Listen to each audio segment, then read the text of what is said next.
Welcome back, fellow children of the night. Monster Fred here. It's been a while, hasn't it, kiddies? Well, don't worry. You know I wouldn't come back empty-handed. I'm switching things up a little as my list has been expanded to include thrillers as well as horror films. So you'll be getting a double dose of the thrills. And believe me, this list is full of flicks to chill you in all the right places. As always, I present these in no real order.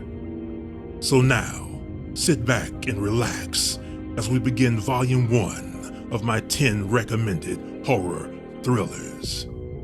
Let's get started.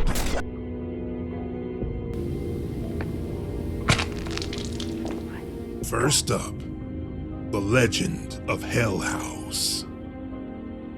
Physicist Lionel Barrett and his wife lead a team of mediums into the Belasco house, which is supposedly haunted by the victims of its late owner, a 6'5" serial killer.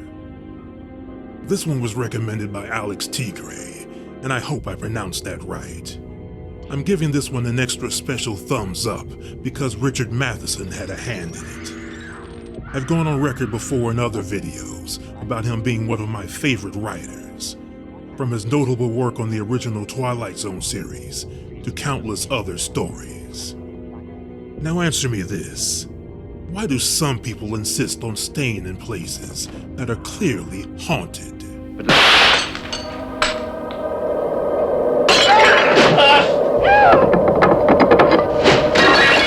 I've said it a dozen times already, that if the spooks get tough, then you should get going. But do stick around if you're looking for an old school haunting, because this one's a winner. The Legend of Hell House is a horror picture and is rated PG. Here are the popular scores. And my score, a 7 out of 10. Peter, have you been up all night again? Mom. Dressed to Kill. A mysterious blonde woman kills one of a psychiatrist's patients and then goes after the high-class call girl who witnessed the murder. By now, you guys know I like to give you something different in every video. And man, is this one different. I remember this being the stuff of a nightmare or two when I caught it way back when. And this happens to be one of the wonderful yet terrifying things I'll never burn out of memory. Oh, Doctor, I'm so unhappy. I'm a girl inside this man's body. I tell you, when you get to be my age, kiddies, filmmakers these days have to work overtime to get a jolt out of fans from my generation, because there's not a lot left to surprise us with. When you've actually been there to see the likes of Michael Myers, Freddy Krueger, Norman Bates, and so many others in those days, anything that follows seems to be a little too familiar. So thank goodness we can go back to the old stuff like this one. This is directed by Brian De Palma and stars a much younger Michael Caine, as well as Angie Dickinson, who was better known for her role in Policewoman back in the day. To tell the truth, some pictures age better than others, and naturally, after the first viewing, it's like learning the secret to a magic trick, and it loses some of its mystery or wow factor. And while I know what's under the sleeve of this little gem, I find it's still a damn fine trick. Dressed to Kill is a mystery thriller, and is rated R. Here are the popular scores. And my score is a 7 out of 10.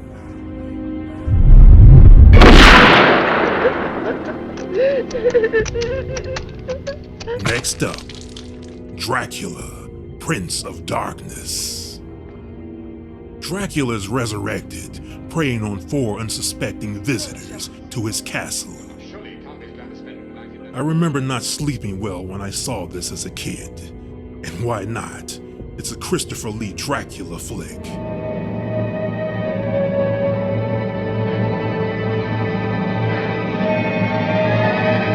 I've seen a lot of guys over the years take on the role of the Count, but Christopher Lee's has always been a standout for me. And come to think of it, that actually gives me an idea for a video. Keep an eye on the channel, folks, and I'll see what I can whip up. Anyway, Lee's Dracula wasn't the sympathetic type, and he certainly didn't sparkle. He was a flat-out monster, plain and simple, and he reveled in it.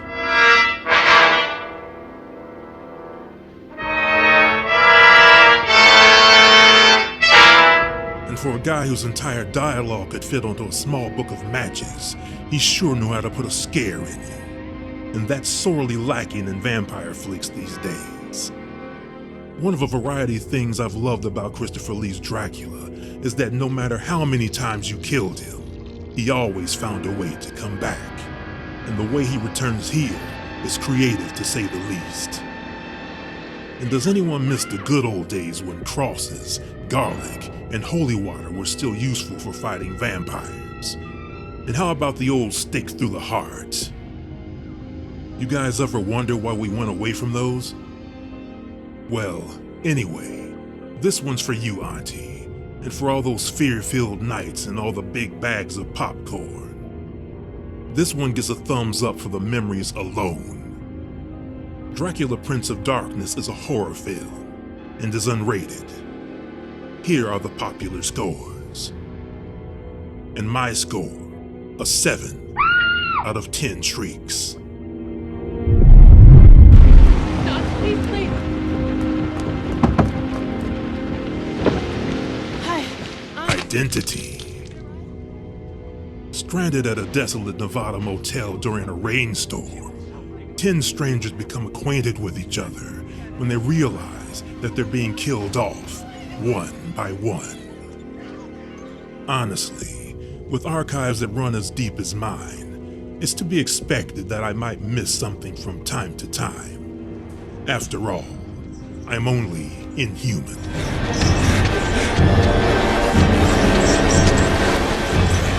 An old friend recommended this to me back when it first came out.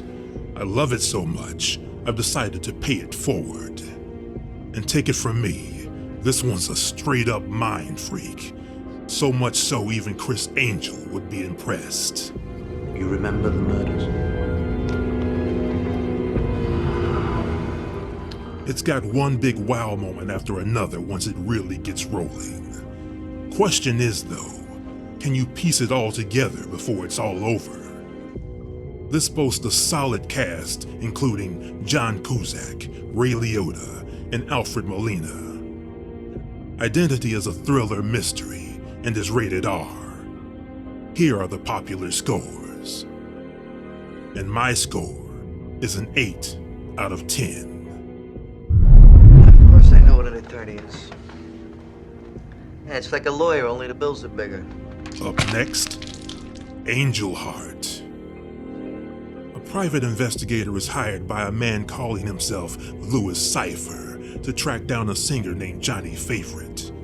But the investigation takes an unexpected and somber turn. There's a lot under the hood in this one, so much so a second viewing might be in order. And more power to you if you get it all in one sitting. Here's another with a great cast, most notably Mickey Rourke and Robert De Niro, in a role that you won't expect. Dead bodies, Mr. Cypher. Murders. Murders. This is a sinfully delightful morsel that teaches us to be careful of what we owe, and more importantly, who we owe it to. Angel Heart is a horror mystery thriller. It carries an X rating, so watch out. Here are the popular scores. And my score is a 7 out of 10.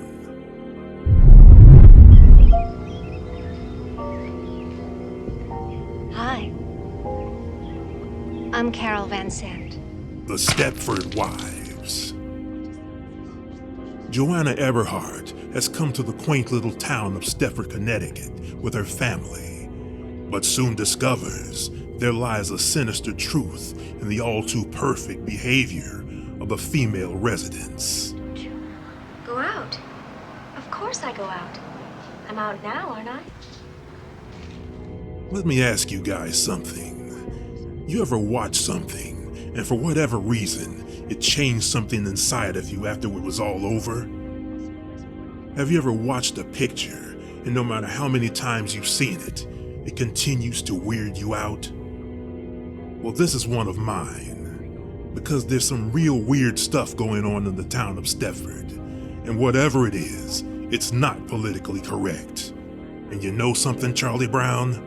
The world didn't come to an end. But we're not supposed to delve quite so specifically into housework. Easy On's really that good, is it? Is it that good? Well, if time is your enemy, make friends with Easy On. That's all I can tell you. This picture is diabolical, creepy, unapologetic, and might not fly these days. And I love it. Don't some of you miss the days when you could just sit and watch a good film and not worry about some group getting their furs stroked the wrong way? This one builds up nicely, and any tropes it uses well. They tried to remake this a while back, and I urge all of you to avoid it and jump straight to the original. And on a special note, that feeling of ooh you'll experience when it's all over is perfectly normal. The Stepford Wives is a horror mystery sci-fi, and it has a PG rating.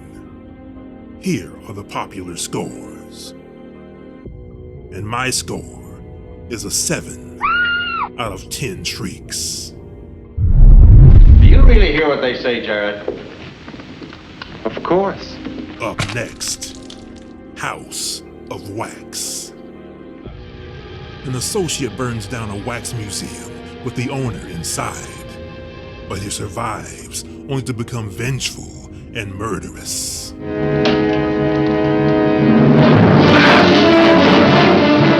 For those of you who've been with me up till now, I feel an apology is due because I've taken this long to cover a Vincent Price picture.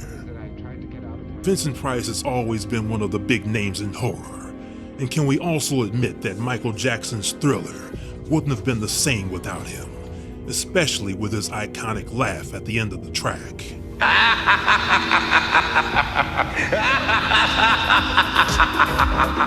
And you guys know just how much I love an old school picture. And man, this one goes way back. It takes us back to the days when bad guys wore black. Back to when women fainted easily, and sometimes even the men. And do you guys remember when the end credits of one of these old pictures only lasted 10 or 15 seconds on screen? I say that because if you've ever sat through the credits of any of the Marvel movies, you'll appreciate the comparison. So if you think you might be up for a little Vincent Price, give this classic a look. House of Wax is a horror picture and is rated GP. Here are the popular scores. And my score, a 7 out of 10.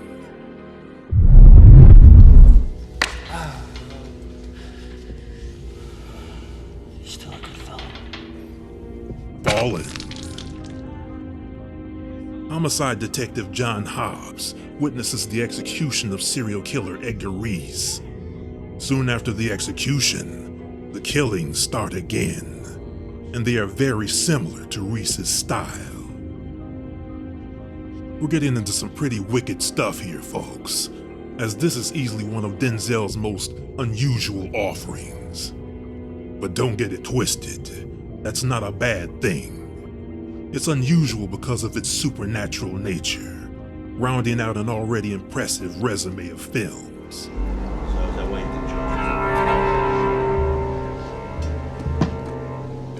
Yeah. Not to mention, it's got a strong cast, including John Goodman, Donald Sutherland, and James Gandolfini. And for those of you who like a picture to get right into it, you'll be happy to know that there's no slow burn here, as this gets going right out of the gate. And I've totally lost count on how many times I've seen this, and it almost didn't make the list because of one small detail. It's listed as an action crime drama, And if you've seen it already, you know that's not a good fit. So let's fix that and call it a supernatural thriller. Fallen was certainly a nice surprise when I saw it back in '98, and it continues to captivate me to this day. As an added bonus, if you're a Stones fan, 2 of their tracks are put to good use here. Time is on my side. Yes, it is. And I really hope you guys enjoy this one, as I give it one of my highest recommendations. Fallen is a supernatural thriller and is rated R. Here are the popular scores. And my score, an 8 out of 10 shrieks. My phone is completely broken. I'm living in the moment, but... Next up, Coherence. Strange things begin to happen when a group of friends gather for a dinner party on an evening when a comet is passing overhead. What is that, 2 blocks away? Could solar power do that? But would their landline be working? You know, I never mind a slow burn as long as I know it's going somewhere. And wow, is this one going places.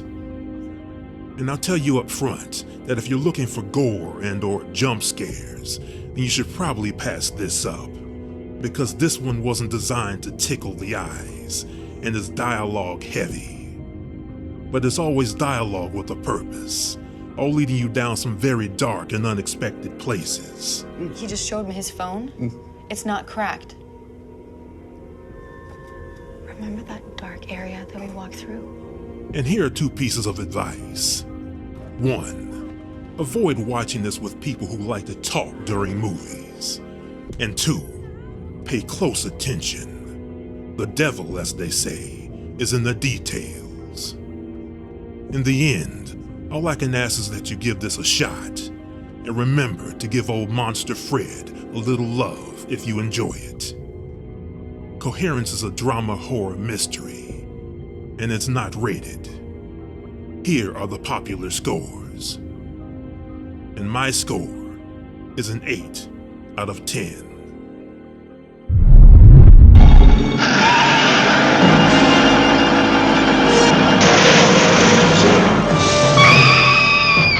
Whatever happened to Baby Jane? A former child star torments her paraplegic sister in their decaying Hollywood mansion. Do you remember what year you made that picture? But of course. You must too, 1934, right after I did Moonglow. Here's an old school offering that'll really take you back, especially when it's pulling out some old guns like Bette Davis and Joan Crawford. And it's filled with fine performances from both actresses, most notably Bette Davis. The centers around Davis's character, Baby Jane Hudson, an aged and forgotten child star with so very little to cling to. And if she wasn't such a hateful and spiteful individual, you might almost feel pity for her as you watch her clinging to a name that no longer matters. Now I wish that you would tell me, 'cause I'm much too young to know. And in some ways, this reminds me of Stephen King's Misery, even though this came out way before. And I dare say that Baby Jane Hudson might even have a tip or 2 for Annie Wilkes herself. Whatever Happened to Baby Jane is a drama horror thriller, and there's no rating. Here are the popular scores. And my score is an 8 out of 10. Mankind has not changed for 2,000 years. We hunt, we're hunted. That's how it is. That's how it shall always be. And finally, time after time.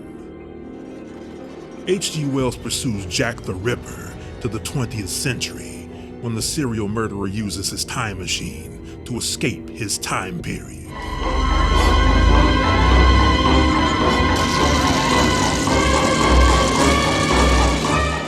This one's a bonus I've just been dying to throw in because it's another childhood favorite. It stars Malcolm McDowell and David Warner.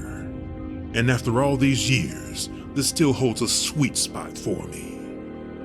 And if you've ever seen Malcolm McDowell's work in A Clockwork Orange, you'll appreciate the utter contrast with his performance here as H.G. Wells. And honestly, every time I see David Warner, even to this day, I think of his role here as Jack the Ripper. But my friends all call me Jack. I absolutely urge you guys to check this one out if you haven't already. And by the way, this is the second one on this list that we need to fix because of the genre it's been put in. In my view, it's way off. It's about Jack the Ripper, for goodness sakes, and that alone should make it a thriller.